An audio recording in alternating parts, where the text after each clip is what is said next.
Now, Bridget, yesterday we brought our viewers this story of a Lithuanian rower who was rowing from the United States all the way across the Pacific, Nate, to Australia, and he was only about 700 k's away from his goal when he got the edge of Tropical Cyclone Alfred. Got caught up in Alfred. So even before it's made the coast, it's already been making itself felt and putting people at risk. Now, that Lithuanian rower has now been rescued by the Australian Navy just on the outskirts of Alfred, an incredibly dangerous situation. Well, I'm pleased to say Commanding Officer of HMAS Choules, who went to do the rescue, Commander Arron Convery, joins us now from sea off the Australian coast. What, about 370 k's due east of Brisbane, I hear, sir. A very good morning to you.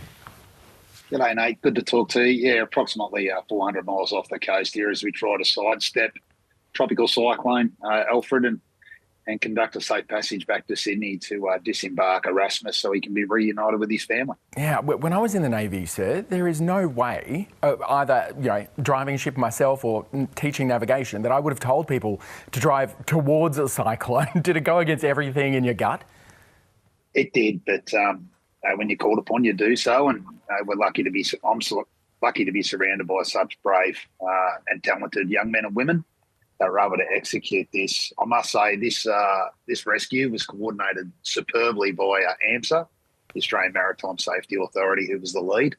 We were just merely the platform that executed, along with the P8s that provided overwatch and constant assurance to Aurimas while he was in the water.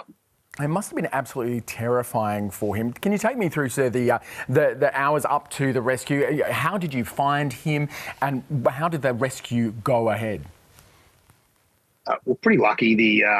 Obviously, AMSA responded to his two activations of his safety equipment on board.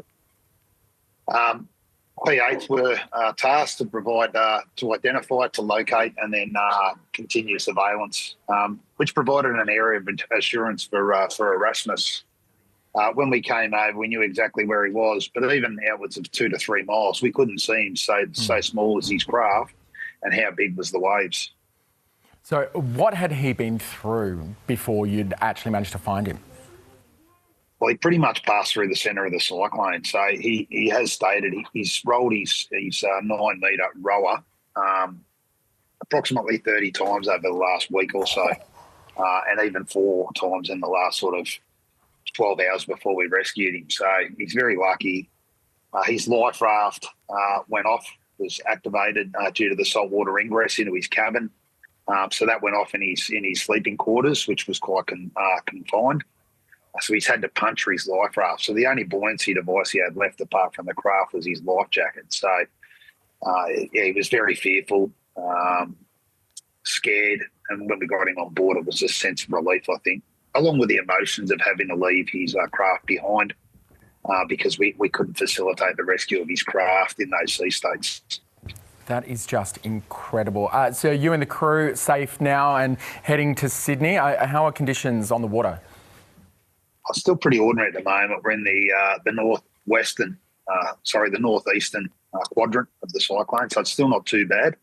But once we get down into the south, if it continues to track south, it'll pick up again. So we've got a trailing sea at the moment. It's a little bit better. It's still pretty lumpy, and I'll certainly need a resupply of seasickness tablets when we get back to Sydney. So it's been pretty ordinary to say the least. Hey, sir, congratulations to you and the team. It is great to see your face once again, by the way. And I'm just glad I'm not there with you, right next to Alfred at the moment. Hey, as best as you can achieve, fair winds and following seas on the way home. Thanks, Nate. Much appreciated. Good to talk to you too.